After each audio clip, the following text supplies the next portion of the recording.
Bonsoir à tous. Merci d'être présents comme tous les mardis soirs sur TV ADP. La parole au peuple, ce soir, est un petit peu spécial. En tout cas, je vous en dis deux mots. Après, je vais tout de suite accueillir mon acolyte Éric Lemaire dans le cadre de cette nouvelle émission. Si la régie veut bien faire monter Éric Lemaire, ce serait super. Je sais qu'il est par là. Bonsoir Éric. Bonsoir Bernard, bonsoir à tous. Voilà, alors ce soir, on va faire une émission à quatre.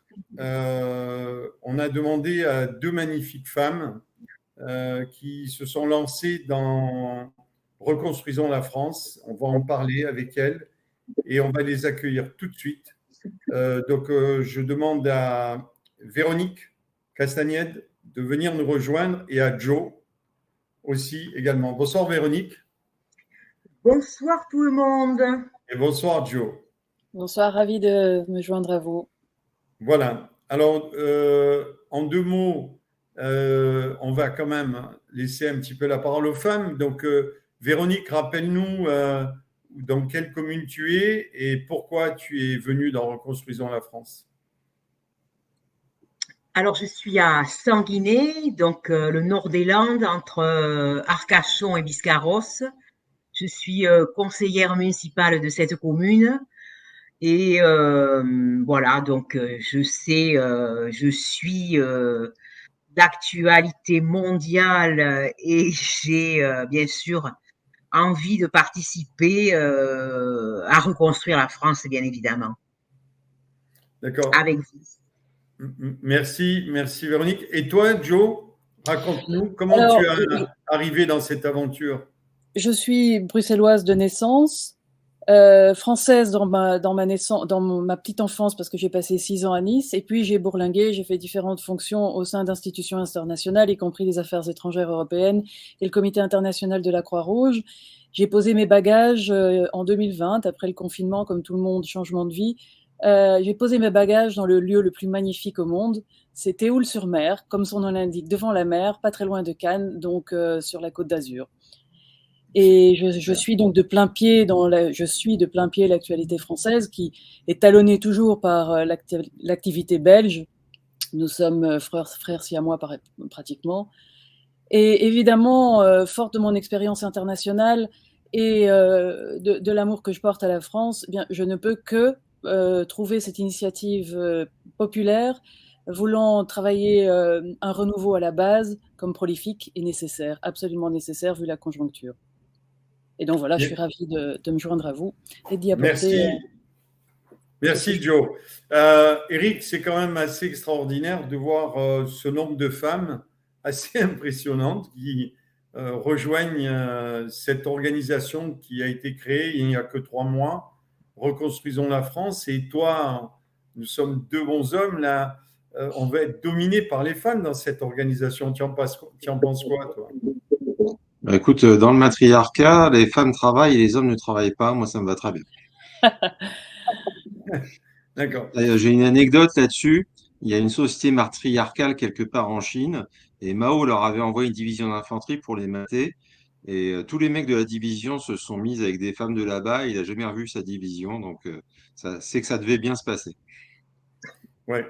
Alors, ce soir, on a pris la décision, dans le cadre justement de Reconstruisons la France, de vous parler de cette ponction qui risque de nous arriver, c'est-à-dire, semblerait que la France soit à la limite de la banqueroute. Et donc, on le répète, on est à plus de 3 000 milliards de dettes. Et aujourd'hui, on se pose tous la question, et donc on le fait d'une manière simple vis-à-vis de vous, bienveillante, en disant aux Français, écoutez, il faudrait peut-être qu'on réfléchisse tous aux risques que l'on encourt sur nos comptes courants. Il faut que vous sachiez que l'État peut prélever jusqu'à 300 000 euros par compte et pourrait demain nous confisquer du jour au lendemain une somme d'argent importante. Alors, est-ce que c'est quelque chose qui peut arriver ? Donc nous, au niveau de Reconstruisons la France aujourd'hui, je vous le rappelle, c'est un mouvement qui est là pour protéger les habitants, puisqu'on a plusieurs propositions, dont je le rappelle, la proposition des 2% pour permettre à l'ensemble des Français de bénéficier d'une augmentation salariale de 25%. Et je pense qu'il faudrait peut-être la mettre en place. Et cette solution, en fait, aujourd'hui, elle a un gros avantage par rapport au système et à la défiance que nous avons par rapport à cette dette de plus de 3 000 milliards, c'est qu'elle pourrait rendre service à l'État puisqu'elle générerait chaque année un revenu pour l'État de 60 milliards de plus.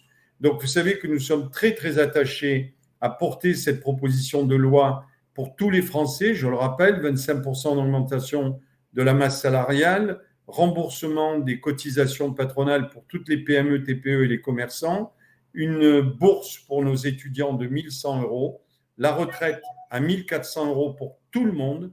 Les personnes qui gagnent aujourd'hui 4, 5, 600 € percevraient bien sûr 1 400 €, sans oublier les agriculteurs qui percevraient un revenu minimal de 1 400 €. Les minima sociaux seraient augmentés de 25%.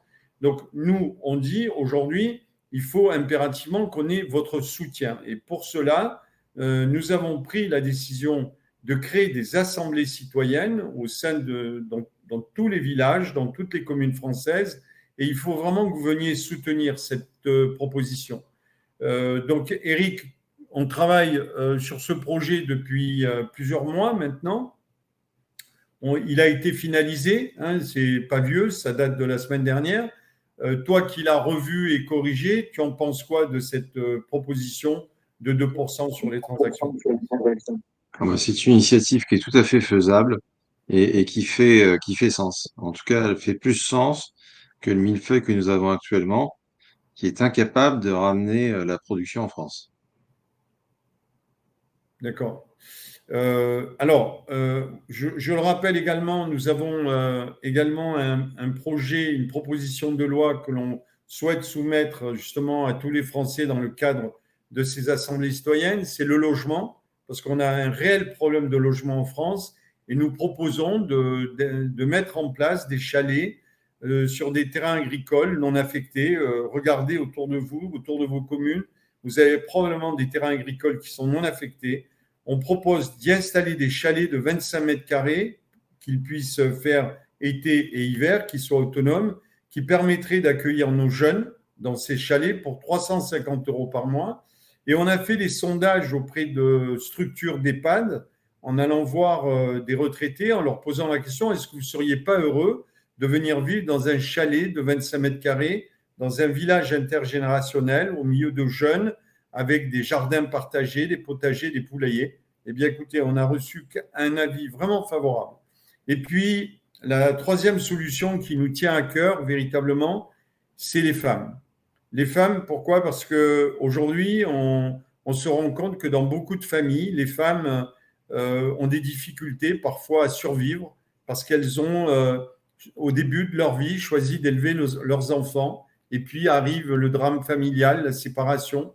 Et voilà ces femmes qui se retrouvent avec très peu de revenus, avec parfois des enfants encore sur les bras. Et quand arrive le jour de la retraite, eh bien, elles n'ont malheureusement pas de retraite. Donc nous prenons cette initiative, ce projet de loi qui serait de reconnaître effectivement les femmes qui élèvent leurs enfants et qu'on puisse les rémunérer pour cela. Et je pense que c'est quelque chose qui doit impérativement être soutenu par l'ensemble des personnes qui ont décidé de créer une assemblée citoyenne. Je le rappelle également, nous portons le RIC, bien sûr. Aujourd'hui, j'ai eu une conversation avec des gens qui vont venir nous aider d'une manière efficace. C'est le MCP qui travaille avec Étienne Chouard, qui vont probablement venir booster le RIC, nous expliquer qu'est-ce que c'est, comment faut-il faire, en tout cas d'essayer de le présenter à la population française d'une manière ludique. Et je le rappelle, nous, dans le cadre de ces assemblées citoyennes, nous portons l'initiative aussi de créer des coopératives pour remplacer tous les ministères existants, que ce soit pour la santé, pour l'armée, pour l'environnement, pour les enfants, etc., et les circuits courts. Donc, toi qui es conseillère municipale, Véronique, je pense que ce qui a motivé le fait que tu nous rejoignes et effectivement porte par rapport à toutes ces propositions que nous faisons, Est-ce que pour toi, c'est quelque chose qui est susceptible de pouvoir être mis en place dans ta commune? Oui, tout à fait, Claude, bien sûr. Il suffit d'avoir la volonté de le faire, tout simplement. Et beaucoup de choses sont faisables.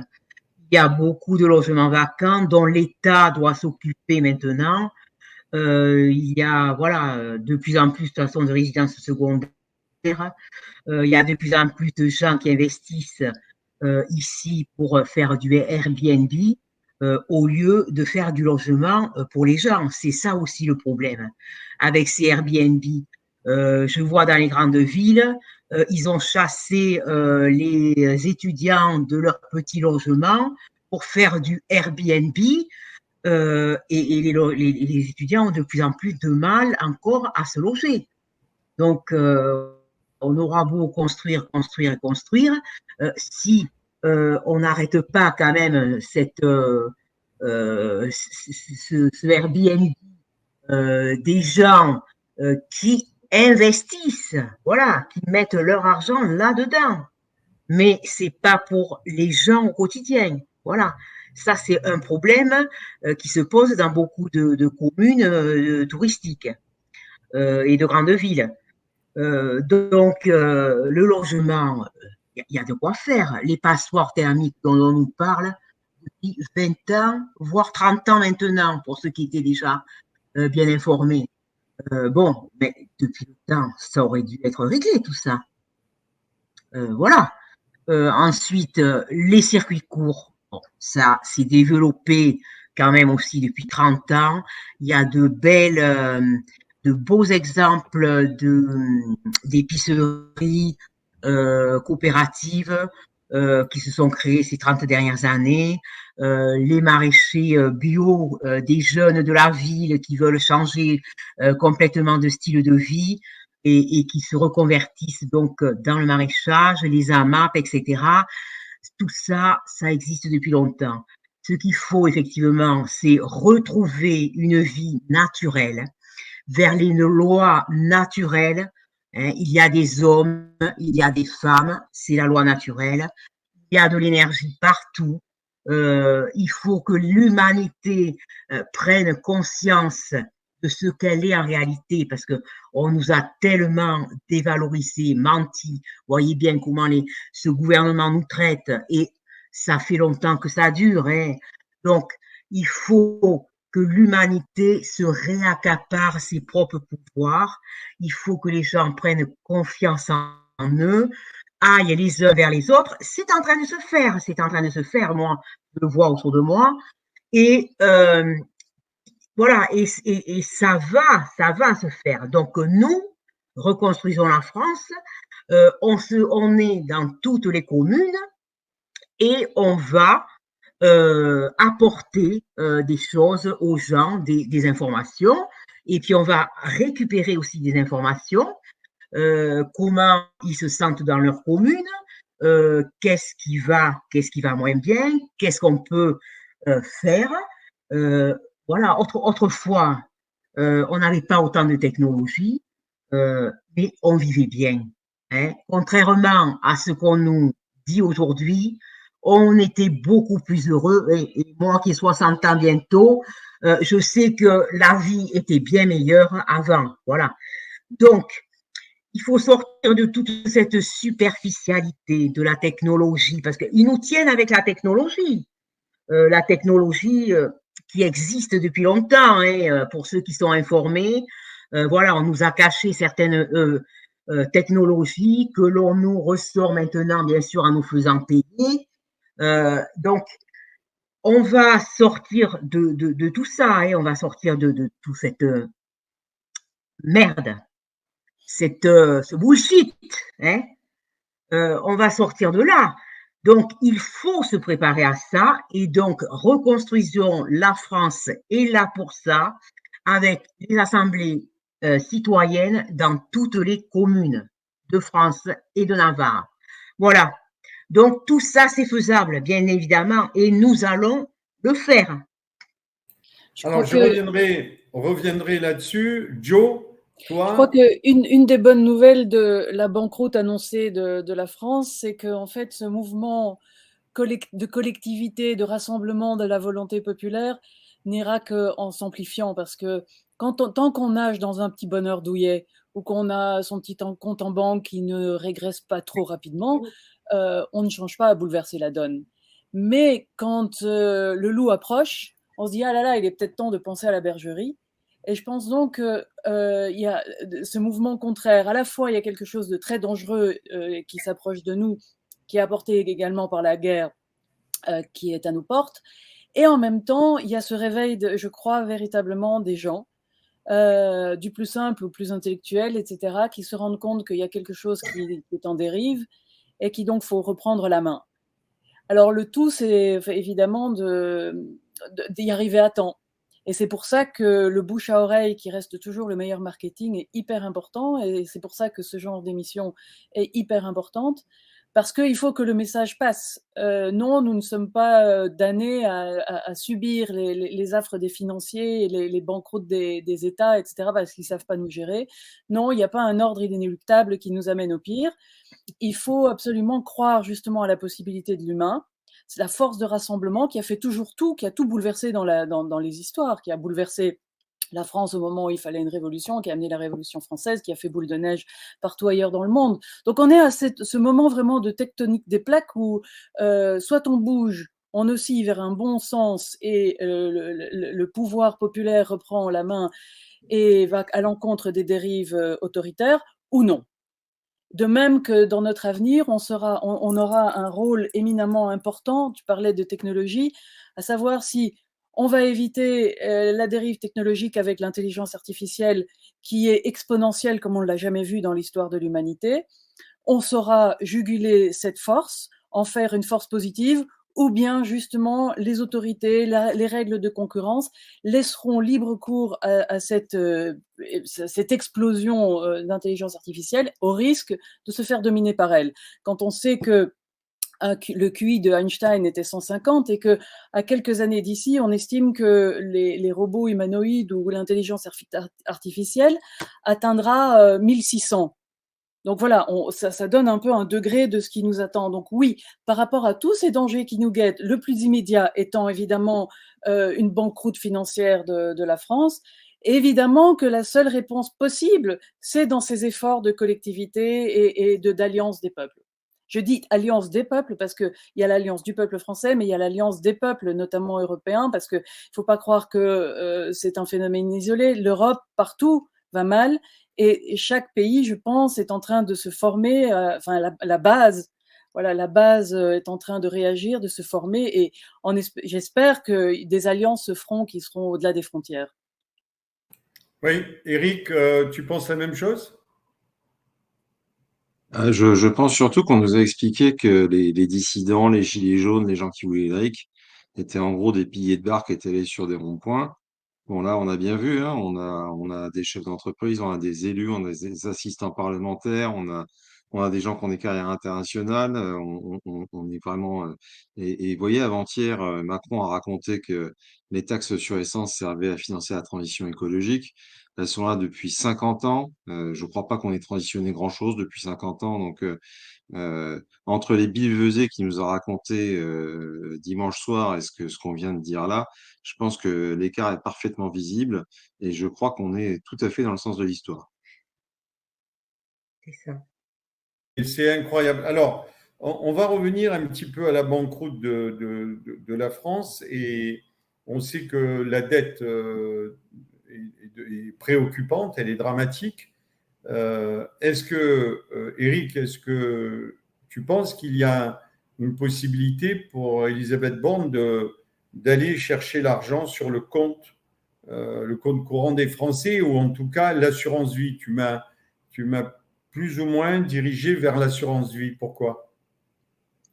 Ben, en fait, le sujet est assez simple. Moi, j'avais travaillé sur le sujet il y a 4 ans pour un parti politique et j'avais conclu il y a 4 ans que on pouvait éviter péniblement la banqueroute, que c'était extrêmement compliqué, mais que c'était pas impossible.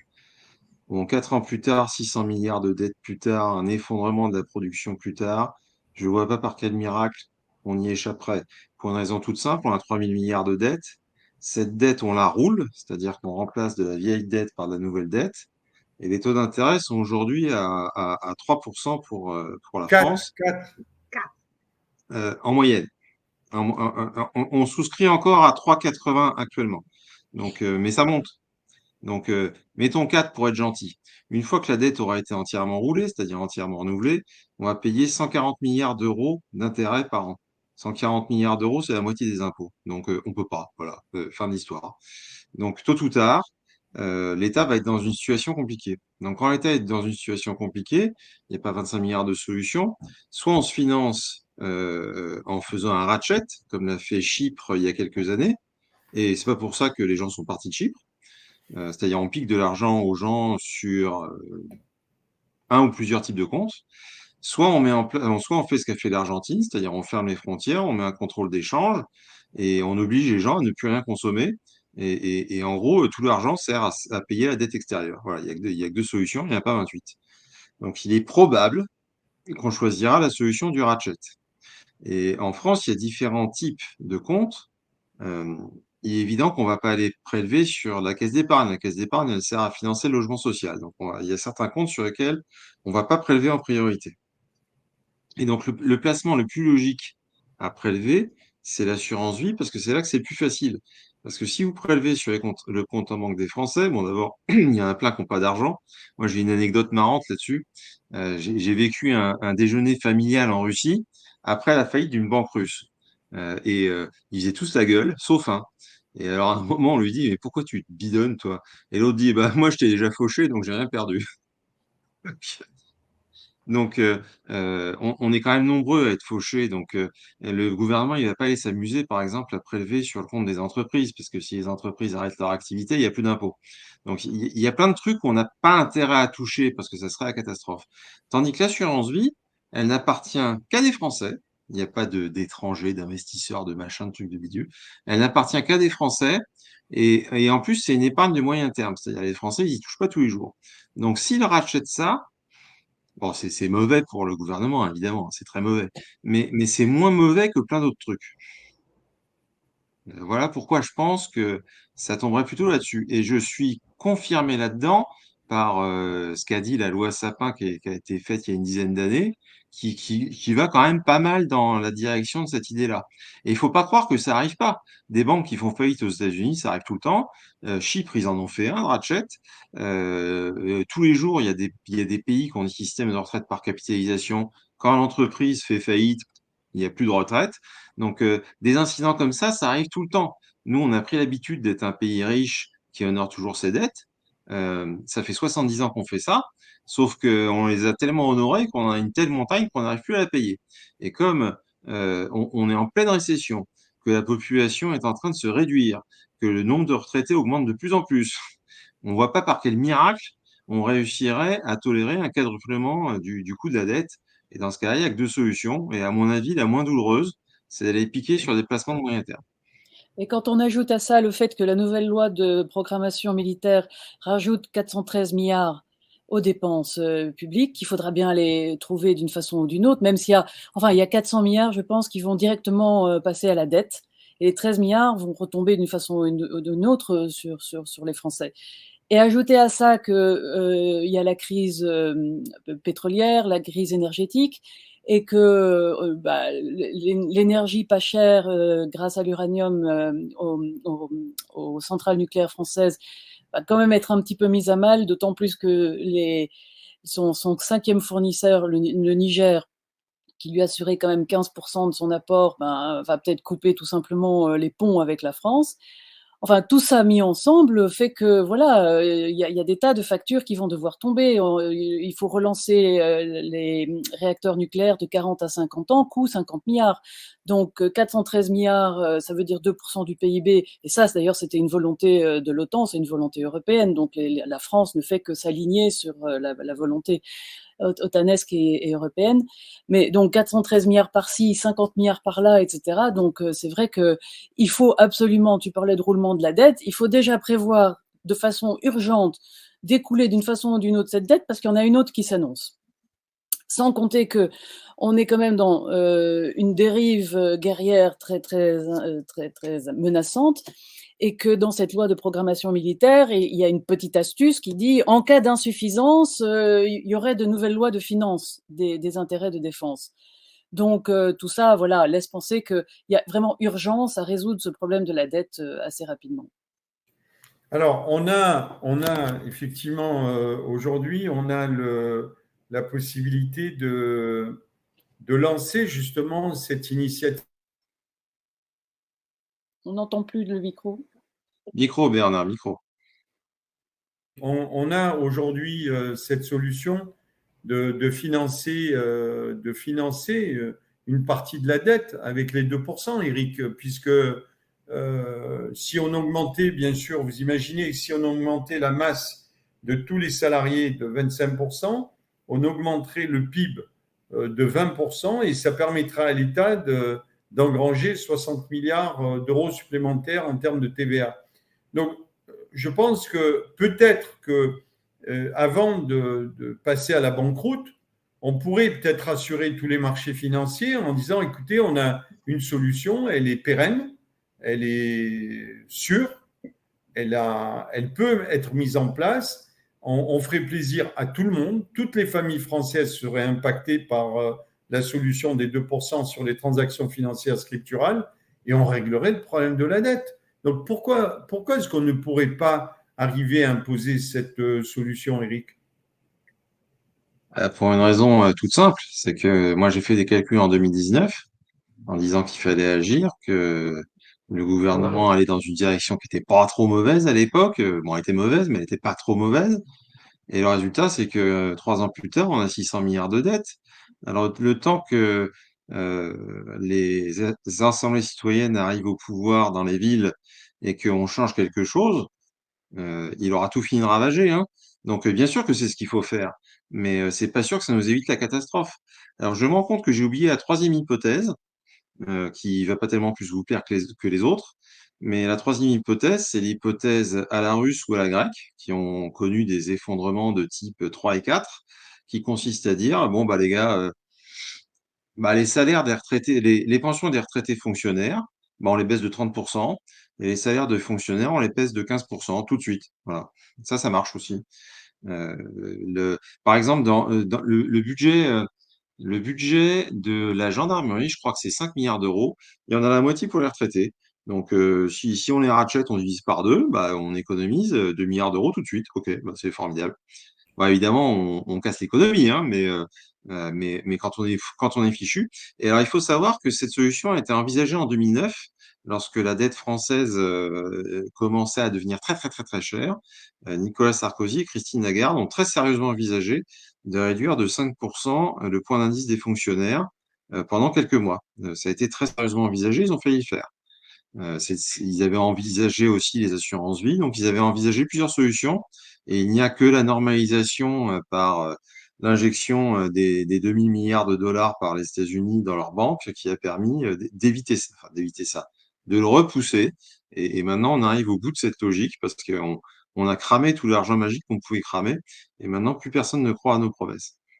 Eric, on est arrivé aujourd'hui, on est au même niveau, on est au même stade que la Grèce en 2010. Et à l'époque, donc le FMI était intervenu. Donc, est-ce que c'est Non, peut-être. non, on n'a pas fait les Jeux Olympiques encore. On n'a pas fait les Oui, Jeux Olympiques. Laisse passer les Jeux Olympiques. On fera faillite après. ah oui. Oui. Non, mais est-ce que réellement on fantasme en disant que c'est une potentielle, la banqueroute est potentiellement, peut potentiellement arriver, ou est-ce qu'il faut que les Français en prennent conscience et s'organisent par rapport à ce risque? Est-ce qu'on peut considérer ça? Non, mais la richesse des Français diminue de façon continue depuis 2009, sans arrêt. Donc, étant donné que la dette augmente en même temps, la banqueroute, elle est inévitable. Si on avait une montagne C'est de la jeunes banqueroute. encore, si on avait une montagne de jeunes pour bosser, mais on l'a pas. Et si on avait des partenaires européens qui n'étaient pas eux-mêmes en récession, ça irait encore. Mais quand Eh on sait oui, que celui qu'on considère comme la locomotive européenne, l'Allemagne, est en pleine récession absolument dramatique, à commencer par le fait qu'évidemment, ils ont une énergie qui désormais est chère. Donc là, c'est les industries les unes après les autres qui, on voit leur chiffre d'affaires diminuer, qui doivent réduire leur production, etc. Même l'industrie automobile, pionnière de la technologie européenne, l'industrie automobile allemande plonge. Donc évidemment, ça n'aide pas, la conjoncture autour de la France n'aide pas, parce que on est européen. Donc Voilà, et puis les communes qui vivent de la dotation globale de l'État, hein, l'État reverse aux communes. Donc l'État déjà reverse de moins en moins, peut-être qu'il reversera encore moins. ouais. Donc comment s'engager dans les communes? Ouais, il faut que les Français comprennent que on n'a pas de 50 000 solutions. On n'en a pas 50 000. Il y a hier soir, dans un événement audio, on discutait justement de ces problèmes. Et moi, on m'a interpellé en disant est-ce que la solution que vous proposez, les assemblées citoyennes, est-ce que c'est véritablement la solution? Et moi, j'ai répondu oui. Je ne vois pas quelle est la solution aujourd'hui adéquate qui pourrait renverser ce système dans lequel on est si on ne passe pas par les assemblées citoyennes, par la reprise de nos communes, par l'investigation d'aller récupérer nos communes, d'aller voir les commerçants, d'aller voir les retraités, les étudiants, les agriculteurs, pour essayer de créer ce lien qui nous manque aujourd'hui. Et ça, c'est excessivement important. D'ailleurs, je vois Jo, quand on s'est rencontrés, qu'on en a parlé ensemble, tu as tout de suite collé à ça. Tu as dit oui, c'est ça que l'on doit faire.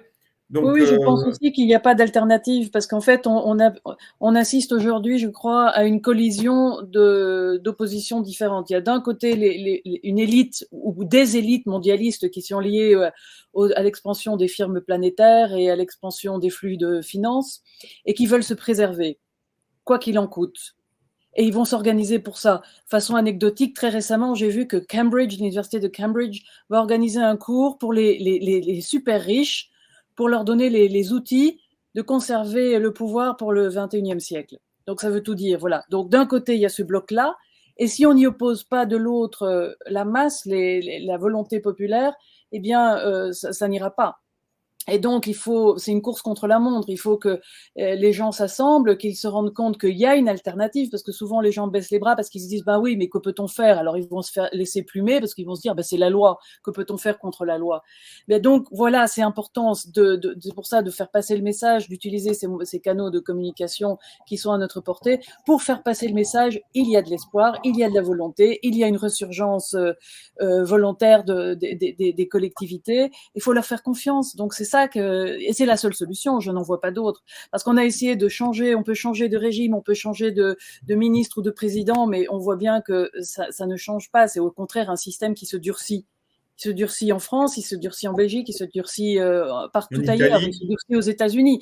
Donc voilà, parce que justement, c'est presque supra-étatique ce qui s'oppose à nous. Bien, très prochainement, c'est les grands. On voit bien le rôle que peut jouer un Bill Gates ou un Microsoft, etc. dans nos vies. Donc oui, contre ça, eh bien oui, et contre l'arrivée et l'expansion, l'arrivée de la guerre à nos portes, oui, il faut un sursaut et contre l'escalade budgétaire, il faut ce sursaut des collectivités de la base. Alors, moi, il y a quelque chose qui m'interpelle, c'est les PME-TPE. Les PME-TPE, tu en fais partie, Eric, et tu es là. Ce qui m'interpelle, c'est quand même, il y a en gros à peu près 3,5 millions de PME-TPE en France, qui représentent, bon an, mal an, à peu près 12 à 13 millions de personnes. Et ces gens-là, moi, je ne me souviens pas d'un mouvement ou même d'un parti politique. Nous, vous savez qu'on est anti-parti politique, mais vous savez, il n'y a pas d'organisation véritablement qui défend les PME-TPE. Comment se ferait-il que les PME-TPE, à qui je m'adresse ce soir, on vous propose de vous rembourser les charges patronales? Est-ce que vous avez notion de ce que ça peut représenter pour vous? Remboursons les charges patronales aux PME-TPE, aux commerçants. Dans votre village, le boulanger, l'électricien, le plombier, le pharmacien, on leur rembourserait les charges patronales. Qui va dire non à cela? Et on augmenterait du même coup les salariés qui travaillent dans ces PME-TPE de 25%. Qui va dire non à cela? Donc, je pense qu'on a une solution. Il suffirait que cette solution, elle passe. Alors, bien sûr que de facto, il faudrait que la mémé qui vit dans le Larzac, fin fond du Larzac, dans une ferme, elle soit au courant de cette proposition. Donc moi, je m'adresse à vous, les PME-TPE. Je m'adresse aussi à vous, les retraités, même ceux qui, effectivement, aujourd'hui, sont au-delà de 1 400 euros. Il y a trop de femmes et trop de personnes âgées qui sont en dessous du seuil de la pauvreté. Je le rappelle, 12 millions de personnes en France. Est-ce que vous pouvez prendre conscience qu'on a une solution à proposer? Ce n'est pas du vent, ce n'est pas de l'utopie, on a une véritable solution. Cette solution, je vous le rappelle, on avait été voir les groupes de Marine Le Pen, les mélenchonistes, on est allé voir Valérie Arthaud, on est allé voir, comment s'appelle-t-il, Jean Lassalle, et c'est le seul d'ailleurs qui a accepté de nous accepter en meeting, sur scène, pour qu'on explique cette solution. Bien, en tout cas, à l'époque, quand on est allé voir ces gens-là, c'était avant la présidentielle. Qu'ont-ils fait? Est-ce qu'ils s'en sont servis? Non. Et je peux vous assurer que les 2% sur les transactions financières scripturales, tout le gouvernement connaît cette solution. Tout le gouvernement la connaît. Mais voilà, alors nous, aujourd'hui, on pourrait, et Eric, la solution a été finalisée en fait la semaine dernière, on pourrait aller trouver le Parlement pour leur soumettre cette solution. Mais on ne le fera pas parce que comme le repas à 1 euro a été refusé à nos étudiants, on sait pertinemment qu'ils ne voteront pas ce projet de loi. Donc, je demande à ce que, franchement, les gens qui verront cette émission le fassent savoir. Je veux dire, quel risque vous prendriez de venir soutenir Reconstruisons la France pour que nous mettions en avant cette solution? Je pense qu'il est important Bernard, je pense qu'il est important de préciser que oui, 2% sur chaque transaction. Alors pour ceux qui sont véritablement dans l'insuffisance financière, ça peut représenter quelque chose. Mais ce qu'il faut bien expliquer, c'est que ces 2% vont générer une masse qui ensuite va être distribuée et qui aura donc un basculement en faveur de chacun. Donc la personne qui gagnait que 600 euros ou disons 1000 euros de pension, gagnera de retraite, en gagnera 1400. Donc c'est ça, je pense, qui est vraiment important de noter, c'est que oui, il y a une ponction de 2%, qui n'est pas grand-chose, qui peut paraître importante pour certains, mais il y a cette redistribution. Voilà, alors je voudrais juste alerter là-dessus. On est allé voir une entreprise qui souhaite licencier plusieurs centaines de personnes. Et quand on a posé la question, est-ce que si cette solution passait, est-ce que vous licencieriez toujours ces personnes? La réponse, ça n'a pas été ni oui ni non. La réponse, c'est est-ce que vous imaginez ce que peut représenter la masse salariale, la masse des charges patronales pour 1500 personnes? Et bien entendu, on a répondu non, on ne sait pas ce que ça représente, mais ça semble tellement énorme qu'effectivement, la réponse qui est venue derrière, c'est bien sûr, nous ne licencierions personne. Et on a aussi un monsieur qui nous a posé la question et qui nous a dit, vous savez, moi, je ne suis pas d'accord avec la solution des 2% parce que je ne veux pas payer 2% avec ma carte bleue. Alors, on lui a posé la question, on lui a dit, mais monsieur, aujourd'hui, sans être indiscret, vous gagnez combien? Il nous a dit 1200 euros net. On lui a dit, nous vous proposons, dans le cadre de la solution des 2%, de gagner 1750 euros. Donc, vous gagneriez, en gros, 550 euros de plus si vous devez payer 35 euros, puisque c'est ça que ça va vous coûter les 2%, est-ce que vous êtes prêt à payer 35 € pour encaisser 550 ? Ben, la personne n'a même pas répondu, il s'est rassis sur son siège. Et voilà, donc effectivement, ça rejoint tout à fait ce que tu dis. Donc en fait, ce dont on a besoin aujourd'hui, et pourquoi nous faisons cette émission ce soir ? Nous faisons cette émission ce soir avec Véronique et avec toi, Joe et Eric, pour que la population française vienne soutenir la solution de Reconstruisons la France.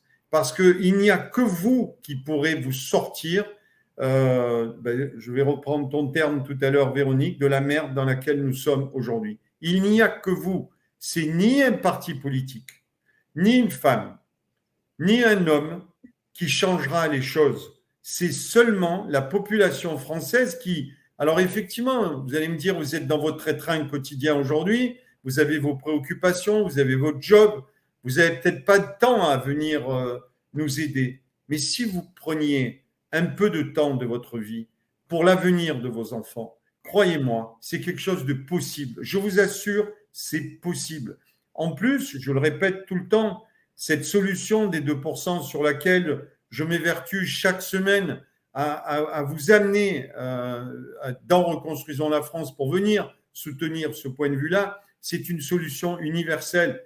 Pourquoi ? Parce que les transactions financières, il y en a dans le monde entier. On pourrait proposer cette proposition de loi au Mexique, au Brésil, en Italie, en Belgique, partout.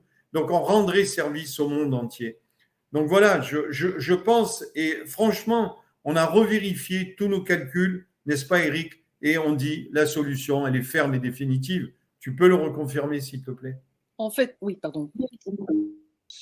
Oui, absolument. Et je voulais en profiter que tu me donnes la parole pour défendre les PME, TPE.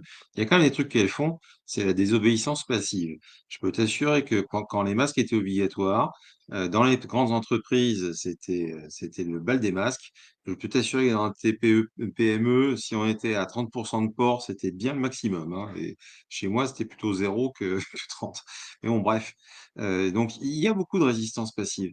Et très souvent, on gagne, hein. Moi, il y a 30 ans, j'avais un type qui était au COMEX d'une grande banque qui était chez moi, qui m'avait dit, dans 5 ans, il n'y a plus de chèques. Toujours des chèques. On n'arrête pas de gagner des combats, l'air de rien. Simplement, comme c'est diffus, comme quand les Français résistent réellement, là en ce moment à Londres, ils sont en train de résister contre les caméras pour les verbaliser quand ils ont une voiture soi-disant polluante. Euh, Quand la population résiste, refuse d'obéir, le pouvoir politique, il recule discrètement. Il va pas faire une campagne de pub pour dire Eh, vous avez vu, le peuple, il m'a empêché de faire tel truc. Ben, bien sûr que non, qu'il va pas nous en parler.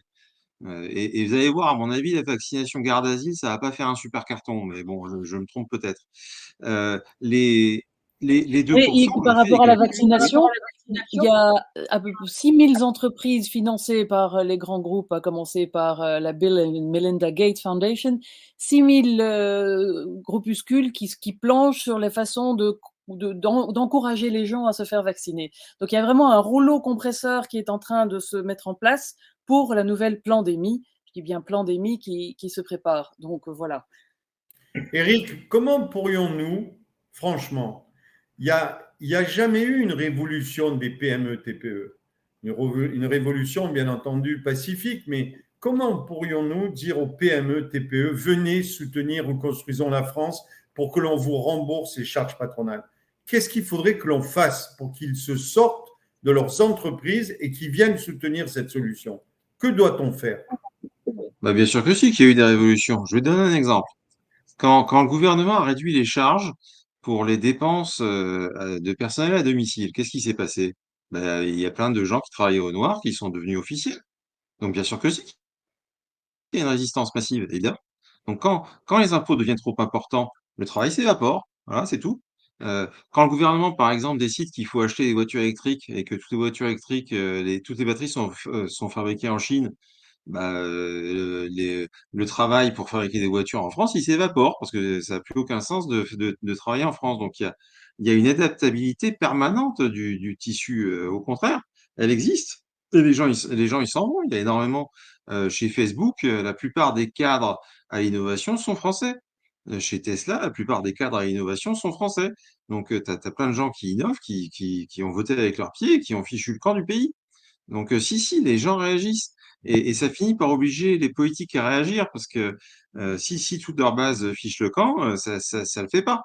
Et donc, par exemple, si les grandes villes deviennent invivables parce que la taxe foncière devient tellement élevée, les prix deviennent tellement ridicules, la surveillance devient tellement infernale que tout le monde Ou va on vous vivre à la enferme dans campagne, des quartiers à 15 minutes.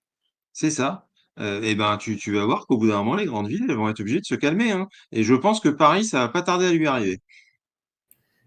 D'accord. Alors, on a cette corporation, tu me l'accordes quand même, on la voit très peu dans les rues. Les PME, TPE, bon, c'est pas des gens qui. Alors oui, ils sont peut-être sortis au début, au moment du problème des Gilets jaunes en 2018, mais depuis, ces gens-là, on a l'impression qu'ils sont fatalistes, c'est-à-dire qu'ils se disent on ne pourra rien changer. Et donc, est-ce que vous, mesdames, vous avez la conviction, dans le cadre de Reconstruisons la France, qu'on ne pourra rien changer? Si on ne peut rien changer, ça serait dramatique. Et ça voudrait dire que l'esprit humain succombe. Et ça, je ne peux pas m'y résoudre. Je pense qu'il y a une volonté, une combativité qui existe depuis des années-lumière. Donc, je pense justement que le fait de s'engouffrer dans une crise profonde qui risque de durer, et que les gens qui sont évidemment de plus en plus informés le savent très bien, parce que toute la conjoncture autour d'eux est en train de se refermer, je pense que ça, justement, aura un effet de galvanisation. Je pense, ça peut paraître grave, et en même temps, comme dans toute chose, là où les choses paraissent les pires, émerge le meilleur.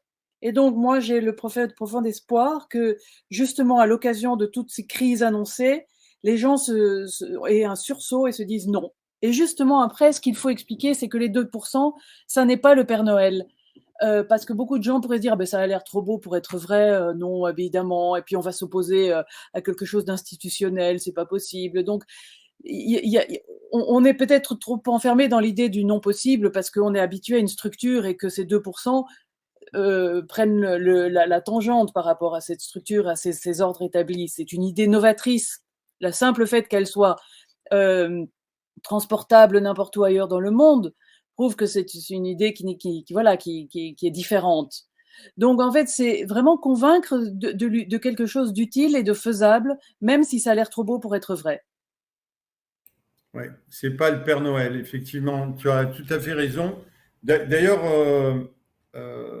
j'informe toutes les personnes qui nous regardent ce soir que si nous portons effectivement à bras le corps cette solution, vous savez, aujourd'hui, il y a quelqu'un qui m'a dit Bernard, il faudrait peut-être que tu insistes moins sur les 2% et peut-être que tu insistes moins sur les assemblées citoyennes. Ma réponse, elle a été très claire. On a démarré ça avec d'autres collectifs, Éric Lemaire, il y a 3 mois. Et je peux vous assurer que, vous voyez, là j'ai une veste bleue, mais cette veste, dessous la veste, il y a un costume de soldat, il y a une armure, et croyez-moi, j'ai dit à cette personne, personne ne m'arrêtera. Oui, peut-être la maladie ou autre chose, mais personne ne m'arrêtera. Parce qu'il faut impérativement que l'on fasse comprendre aux Français que nous avons une solution. Et ce n'est pas une solution comme la majorité des partis politiques nous font des promesses. Là, nous, on ne fait pas de promesses. On n'a personne à élire. On n'a pas un candidat ou une candidate. On dit aux Français, reprenez votre destin en main. Vous pouvez le faire. Et il faut le faire. Parce que sinon, on va, comme tu le disais tout à l'heure, on va guerroyer, ils vont nous amener où? Quand il n'y aura plus de possibilités, quand on sera dans la merde complète, ils vont faire quoi? Leur solution, ça sera ou la banqueroute de la France et la prise de l'argent sur nos comptes, ou de nous amener dans la guerre. Parce que si demain ils nous amènent dans la guerre, eh bien, qu'est-ce qu'on pourra dire? Qu'est-ce qu'on pourra faire? Ils institueront la loi martiale et on ne pourra plus rien faire. D'autant qu'une banqueroute généralisée qui se propage à d'autres pays européens, on l'a déjà vu par le passé, 14-18, une banqueroute généralisée, souvent une solution alternative, c'est de rentrer dans la guerre. Donc, c'est toujours dangereux d'être faible, parce qu'alors les gouvernants essayent de s'en sortir par un autre biais. Et donc, je pense que cette nécessité pour les Français de reprendre la main est urgentissime, non seulement d'un point de vue financier, mais aussi simplement pour la paix, pour la préservation de la paix. Parce que là, Emmanuel Macron appelle de ses voeux à rentrer dans une économie de guerre. Il a incité les industries à investir et à prendre des risques, les industries de défense en priorité. Dans la nouvelle loi de programmation militaire, il est dit qu'il y aurait des réquisitions, qu'il y aurait une augmentation du budget militaire éventuel, mais aussi des militaires de service, ce qui veut dire qu'il y aurait un militaire de réserve pour 2 militaires de service. Donc, tout ça, pour moi, c'est des signes véritablement très menaçants. Je ne comprends pas que les Français n'aient pas manifesté leur opposition à cette programmation militaire, qui est quand même très va-t-en-guerre. Et donc voilà, c'est un moment crucial où il faut dire on reprend la main parce qu'il en va de nos bien-être, de nos familles, de nos libertés individuelles et de la paix. C'est vraiment fondamental et c'est maintenant que ça doit se passer. Merci en tout cas, Joe, de cela.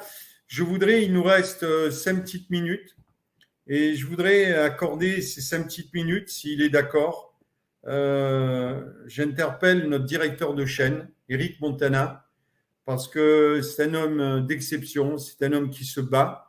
Ce soir, il était en réunion avec des journalistes de plusieurs pays et je voudrais qu'il monte sur le plateau pour nous dire comment ça s'est passé ce soir avec ces journalistes. Donc Eric, si tu es avec nous. Il n'a peut-être pas fini. Hein. Il n'a peut-être pas fini. Oui, alors, on va attendre. Alors, ce que je voulais dire, effectivement, il faut avoir la foi et Claude, il a la foi. C'est pour ça que Claude, il va réussir. Bernard, oui. Mais c'est bien Claude aussi. Et c'est pour ça que Reconstruisons la France réussira. C'est une guerre spirituelle du bien contre le mal. Voilà. Ce monde est gouverné par le diable depuis très longtemps et on est en train de le voir et de s'en rendre compte avec tous ces mensonges, toute cette bêtise, tout ce matérialisme, toute cette superficialité, toutes ces vedettes que l'on nous montre, tout ce divertissement. Voilà. Et des choses bien plus noires encore, ceux qui sont bien informés savent à quoi je pense. Donc tout ça, on s'en éloigne. C'est comme ça, hein, comme je disais la dernière fois, c'est l'univers, c'est les lois de l'univers. On ne peut rien face à ça, on laisse faire. C'est en train de se faire, et on va retrouver nos pouvoirs d'être humain et d'humanité et d'être ensemble. Regardez la nature, l'abondance est dans la nature. Vous semez une graine et vous avez des fruits, vous avez des légumes, vous avez plein de choses pour manger. Il y a tout dans la nature. La nature nous donne tout, mais on nous a enlevé cette possibilité-là en échange de l'argent. L'argent, c'est leur énergie et dont ils se nourrissent. Donc, il faut aussi retrouver la vie simple, donc le jardinage, les échanges, le troc, et puis voilà. Et on va s'en sortir, parce que de toute façon, la banqueroute, elle est là, hein, déjà pour beaucoup de Français, et c'est pas nouveau, et ils savent faire, hein, ils savent se débrouiller, et sans aller au resto du cœur. Ceux qui vont au resto du cœur, c'est pas toujours des Français, hein. Ça, tout le monde le dit, tout le monde le sait. Donc, les Français, ils vont s'en sortir, ils s'en sortiront toujours, mais il faut aller les uns vers les autres, il faut aller dans ces assemblées citoyennes. N'hésitez pas à contacter Alliance du Peuple, Reconstruisons la France sur les sites internet. Vous nous aurez d'une manière ou d'une autre, donc n'hésitez pas à venir vers nous, à nous contacter.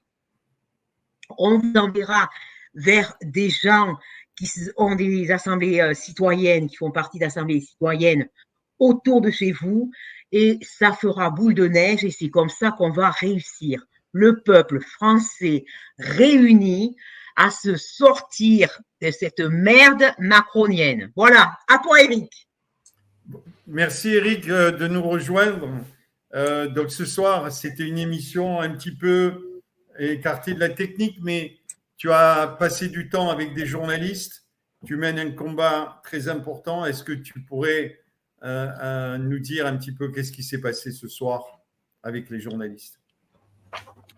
On essaye de constituer une coalition internationale de chercheurs, de scientifiques, de médecins, de journalistes et médias indépendants, d'avocats, de manière à booster la société civile et lui faire comprendre qu'on propose des solutions pour essayer de sortir de cette tyrannie sanitaire.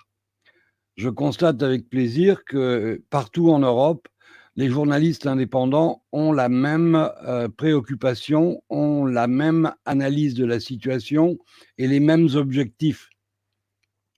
Donc, pour ce qui me concerne, tu sais que modestement, avec mes confrères de Journalistes sans frontières, on travaille déjà avec la Belgique, avec nos confrères de Agora TV en Suisse, avec Lombardie TV, Marina Assandri, avec Fawzi Mabouli de Journalists Without Borders, qui est la version internationale de Journalistes sans frontières.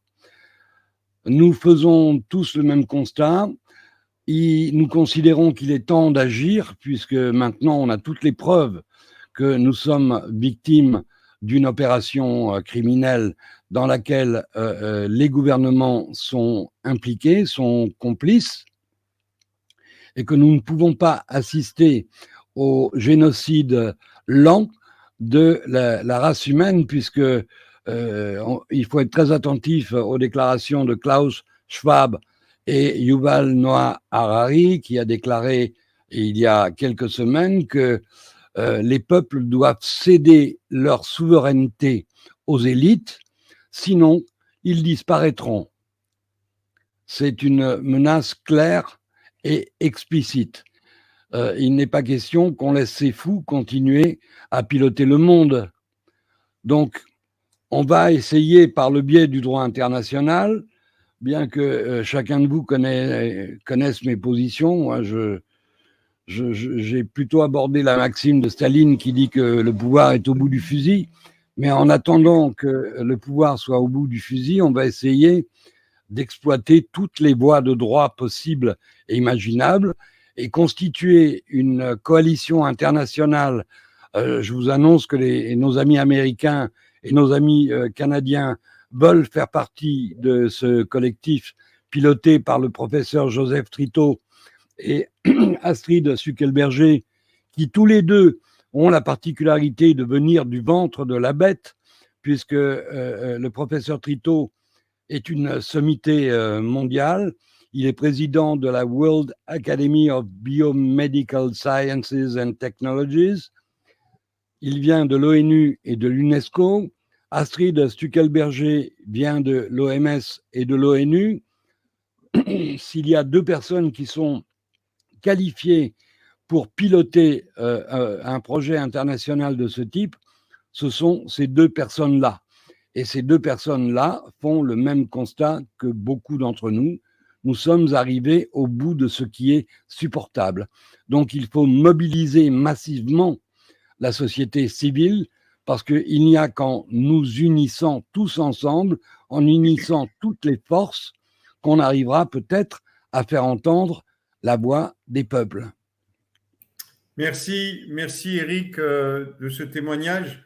Et franchement, après avoir entendu cela, mesdames les Françaises, les femmes françaises, parce que vous êtes véritablement beaucoup plus fortes que les hommes, vous avez plus de rojones que nous, croyez-moi.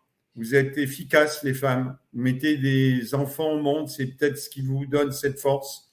on a besoin de vous. On a besoin de vous. D'ailleurs, on a pensé à vous dans le cadre de Reconstruisons la France, puisque nous voulons redonner de l'espoir aux femmes qui préfèrent élever leurs enfants plutôt que d'aller travailler, en prévoyant dans la solution des 2%, la possibilité de vous rémunérer comme si vous étiez dans une entreprise pour que vous puissiez vous occuper de vos enfants et pour que vous puissiez avoir une retraite décente quand vous serez à la retraite. Donc, mesdames, venez soutenir Reconstruisons la France. Nous avons 2 magnifiques femmes là qui sont volontaires, qui aussi passent du temps à se battre dans cette organisation. Je le rappelle, c'est une organisation citoyenne, apartisane.